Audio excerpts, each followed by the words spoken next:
Hello, I'm making a very out of character video for me. This is a video about medieval warfare. Um, I have a particular interest in the medieval period in Europe, especially England. And I'm going to talk about what war was like because a lot of people are really interested in the history of warfare. I have very, very little interest in the history of warfare. I'm mostly interested in the everyday history of medieval people, the peasants, and so on. But I have learned a few things from that perspective on medieval warfare. And every day I go online and I see people posting stupid shit, and I just have to sit there and take it. So I'm making this video because I'm mad online about people who think that medieval knights were these badass warriors who were running around doing noble chivalric battles in big open fields with other knights and sacrificing themselves for some sort of noble cause. That is not how medieval warfare went. I'm going to shatter the illusion for you. So the first thing to note is that medieval warfare was mostly pointless. Uh, just like modern warfare, it wasn't very good at solving conflicts. It almost always just caused more conflicts down the line. War is bad, guys. It was mostly just a horrendous waste of human life. It sucked, and it really achieved nothing. Most wars were just some random lord who didn't like this other random lord who was probably his cousin, and forced a bunch of peasants to go die for him about it. Uh, okay, where do I start? Well, first of all, medieval warfare was mostly rich people tag. Um, Knights weren't in any real danger, so you have to set this up right. That in the medieval period, there were three kinds of people. There were those who worked, those who fought, and those who prayed. Um, the peasantry was the vast majority of the population who were tied to a piece of land um, and worked mostly to provide food for themselves and their family and their community. And then some parts of the week they worked for a lord. They might have worked for some clergy or whatever. That was the vast majority of the population. And then you had the clergy, who didn't have that much to do with war. And then you had the aristocracy. And the aristocracy was supposed to be the ones that fought. But in reality, just statistically, a lot more peasants than there are aristocrats. And in war, the aristocrats were the only ones that could afford armor. If you were a guy in a full suit of armor on a medieval battlefield, you were basically the medieval equivalent of a tank. Meanwhile, everyone else is just sort of running around in some padded, light padded clothing, uh, poking each other with sticks. Um, you can imagine it's not exactly a fair fight. If you're not a knight, you're not allowed to be on horseback. Only knights are allowed to be on horseback. Um, if you have plate armor or mail, I mean, it's just not a fair fight. It's just not like they were some badass warrior, skillful people. There's this myth that somehow being skilled increases your chances of living in war. This is not the case, and has never been the case. Um, there's a difference between skillful commanding and tactics and strategy versus individual skill on the battlefield. Obviously, in modern warfare with guns, it's even less likely that being skillful is going to protect you. You're probably going to die randomly and unglamorously. But even back then, it was mostly a matter of how much armor you could afford, and for most people, that was not very much at all. So, let's just address another thing. No one used swords. Swords suck. Everyone used spears. You should know this by now. Spears are just better than swords because you can poke someone from further away. And the further away you are, the less likely they're going to poke you back. So spears were the main weapon.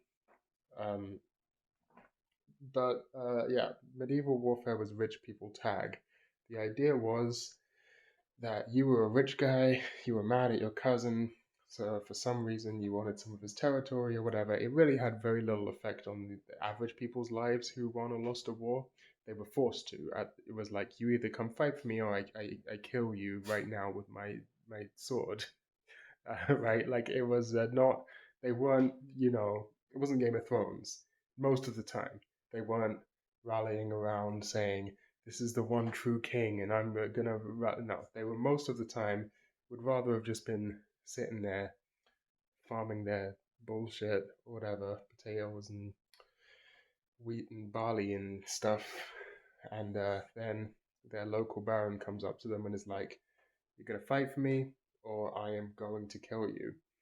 um, and so they don't really have a choice. It's also only men, obviously. Uh, right. So when I say it's rich people tag, I mean rich people didn't die in war. Very, very rarely they died in war. It was a big shock when they died in war because they were on horses wearing a lot of armor.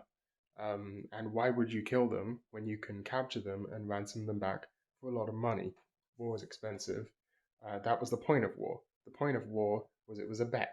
It was a investment. It was a financial matter that you could go to a war against your cousin, capture him and some other important people, and then you would get more money back in ransom than you spent on the campaign. Um, and maybe some territory as well. And overall, you would profit from the whole endeavor. Um, so it was very, very rare that the knights actually died in battle. They might have gone injured. Some of them died, but it wasn't that common.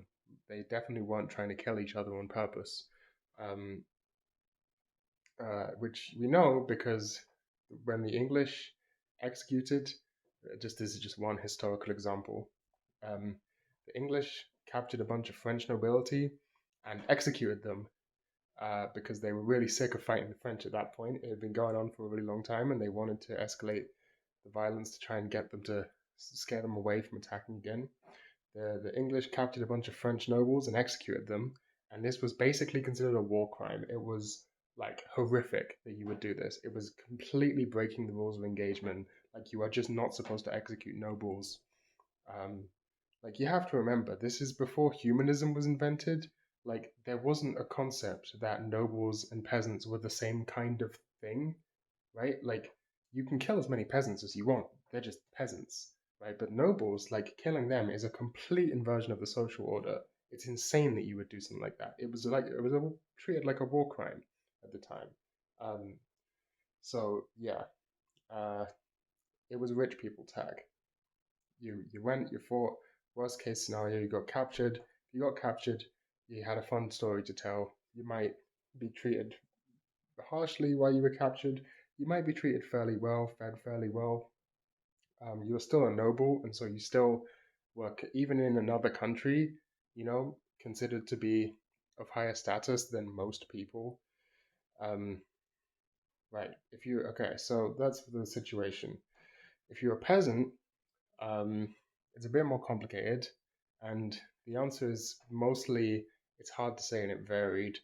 Um, but a lot of the time, peasants didn't really want to kill each other. It's kind of like World War One.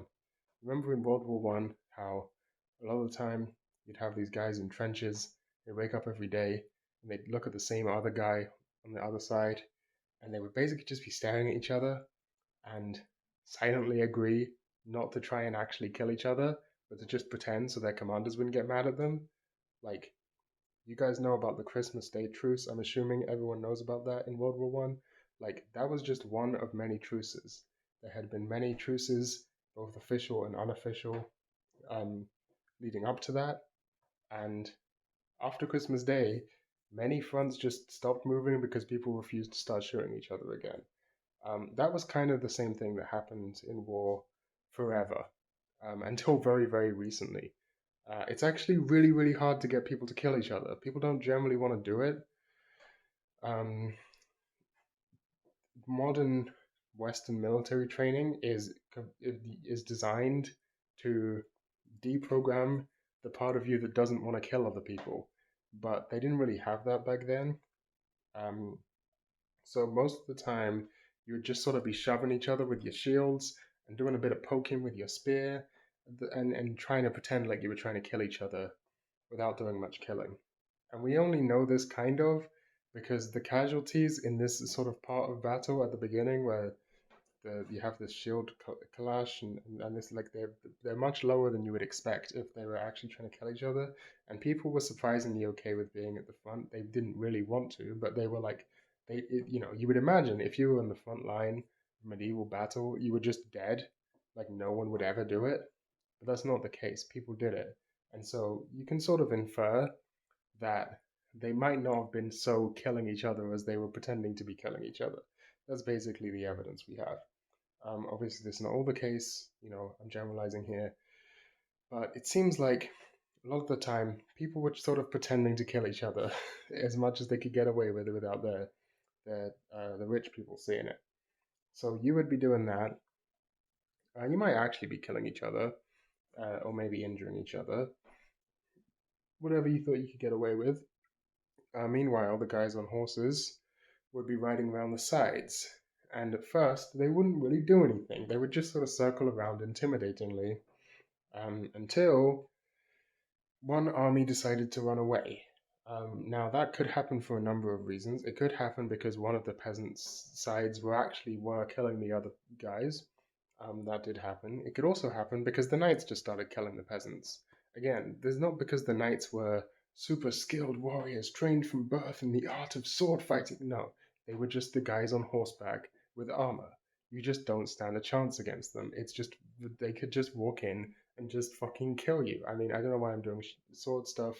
Again, they might not have been using swords, but they could just stab you with a big pointy thing.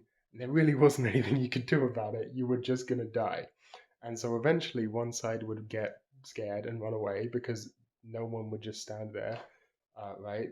And then once one side started running away, that was your sort of go signal as a knight to start running in and chopping people's heads off. And so that's mostly what they did. So that's how a medieval battle sort of goes. Is uh, yeah, yes, and then they try and capture the other side's knights. Right? That's the sort of way it goes. Uh, of course, that's not actually the way it goes because most medieval battles weren't just happening in big open fields. Some of the big important ones were like that, yes, but the majority of medieval military encounters were sieges. Because why would you walk out into a big field when you've got a fucking castle, or a fortress or a star fort or whatever, that's actually fortified against attack? You'd have to get caught out by, like, you'd have to have no other choice. If you were going to have a pitched battle in a big open field somewhere, it would only happen because you had no other choice. If you could avoid it, possibly, you would be fighting from some sort of fortified location. Um, so, yeah, sieges were a big thing. Um, and again, most of them were very unglamorous. Most sieges were consisted of one army rolling up to a fortress, and then the guys inside the fortress surrendering immediately. Because sieges fucking suck for everyone. It's like the worst thing ever. The goal is to dig a big trench and starve them out. You are almost certainly not getting in because after a little bit of time, they figured out how to make forts that were really good. So you are almost certainly not getting in. Most of the stuff like trebuchets and the other big siege weapons, um, they'd be used on day one, and they might be used occasionally, but most of the time they weren't that useful. They were kind of pet projects of the the knights, that they thought they were cool. They didn't really do. They weren't that useful. Yeah, again, so most of the time a siege was just one side surrenders. If they didn't surrender immediately, then you dig a big trench around the outside, and the idea is to cut them off. So they are stuck inside this place and they can't escape and they can't get new food and water and whatever, and they start to starve until they eventually surrender. Of course, you, as the guy guarding that trench, also are in a big fucking field in the middle of nowhere. Probably kind with not that much food. Um, you're probably in the middle of enemy territory, as it were, so people aren't going to be, supply lines weren't great for anyone, is basically what I'm saying. So it wasn't really that fun to be besieging, and it definitely wasn't fun to be being besieged. Um, but if you were besieging, you might just be besieging this place for a month or for a week or however long, and then just get called away to some other battle, and that's how it ended, very unclimactically and anticlimactically. You know, like that's something that happened. Um, Pretty much, sieges just kind of sucked for everyone. um, and then the optimal outcome for the attackers is that you sort of can't win if you're stuck inside of a place being besieged. You just kind of have to hope that something more important happens somewhere else, um, or you can sort of launch a surprise attack. It happened.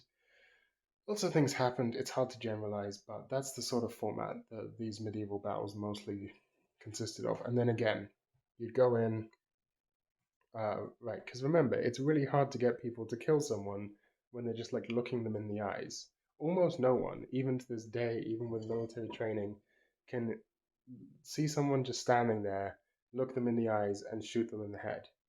It's just something that's very, very difficult for humans. It kind of we have like some sort of natural empathy that makes it very hard to do that sort of thing. It's much easier psychologically to dig a trench and starve someone out until they're too weak to fight, and then you can go in and do whatever you need. Although, in the meantime, you're probably raiding surrounding peasants. The basic idea here, okay, to sum it up, is that war mostly was a bunch of rich guys making a bunch of poor guys kill each other for their amusement. Like, it really didn't achieve much. It sucked for everyone, but it sucked a lot more if you were broke. It sucked a lot more if you were a peasant than it did if you were a lord. Um, Peasants didn't really want to fight, they were mostly forced to fight. Most battles sucked, and the rich people pretty much got away scot free every single time. And there was no such thing as like this idea of chivalry and honor and whatever was pretty much just like nonsense. It was just kind of not a good time for anyone involved. It was just kind of not a good time. I mean, here's a common thing that happened while you were sieging someone.